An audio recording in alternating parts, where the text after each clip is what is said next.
Your time has come. You've kicked the bucket, cashed in your chips. You're pushing up the daisies. In other words, you've died. Sorry about your loss. Luckily for you, we here at What If are here to guide you through the great beyond. How would you handle dying? What would happen to your body? And what's on the other side? This is What If, and here's what would happen if you died. So, bad news, Mr. Grim Reaper has shown up at your door. It's a Mr. Death or something. He's come about the reaping? How the heck are you even supposed to process this? In 1969, psychiatrist Elizabeth Kubler-Ross conceptualized 5 stages of dealing with death, a roadmap we still use today. The stages are denial, anger, bargaining, depression, and finally, acceptance. But before the Grim Reaper drags you off, let's make absolutely sure you're dead. In 1968, a Harvard panel outlined the criteria for what constitutes an individual being dead. These can be divided into 2 major groups. The cardiopulmonary criteria is when the heart has stopped beating, and the neurological criteria is when the brain no longer functions, aka brain death. If you've checked off both those boxes, I've got some bad news for you. So, what's going to happen to that body of yours? Well, before you've checked off both of those criteria, it's a gradual physical process that varies in each individual. Let's say you're lucky enough not to suffer a fatal accident, but die of natural causes instead. First, you'll start to feel a coolness in your hands, arms, legs, and feet. As your heart loses its ability to pump blood effectively, your skin will become blotchy with a reddish-purple color. This is called mottling. You'll be sleeping a lot more and will start to become uncommunicative and unresponsive. Day-to-day details will slip. You might not know the day or month or even where you are. This can usually be attributed to chemical imbalances, reduced blood flow to the brain, or a combination of the two. You'll stop eating and drinking as the time approaches, with the theory being that the human body naturally conserves energy for the process of dying. Around this time, you might start to see some unexplainable things, bright lights, deceased loved ones, but what exactly are you seeing? What is life after death? Researchers have documented cases of people who survived being medically dead, and they all had similar experiences.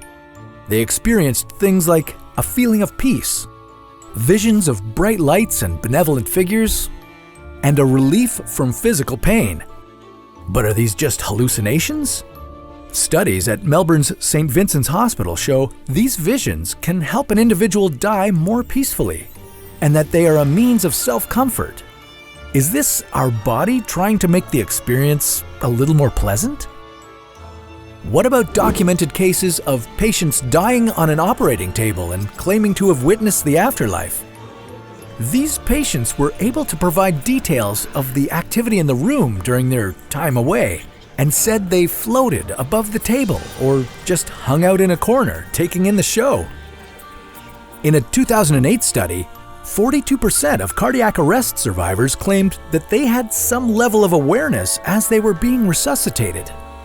These survivors said they felt that time was speeding up or slowing down.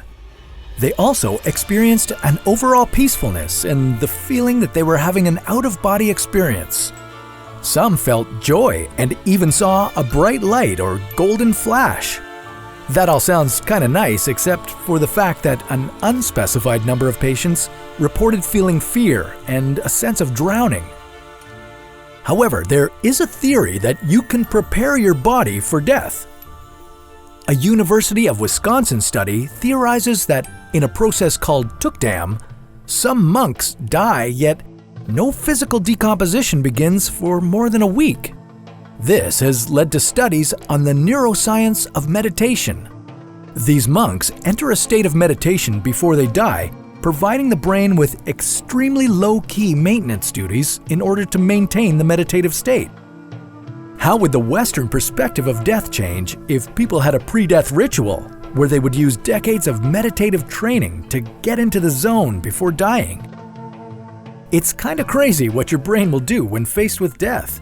You know, it's a lot to fathom, but luckily our friends at CuriosityStream can help you break it down.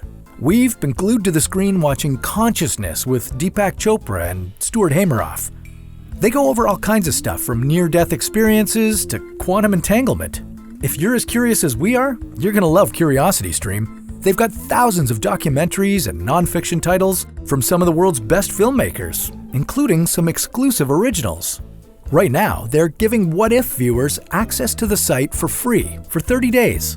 After that, it's just $2.99 a month or just $19.99 a year.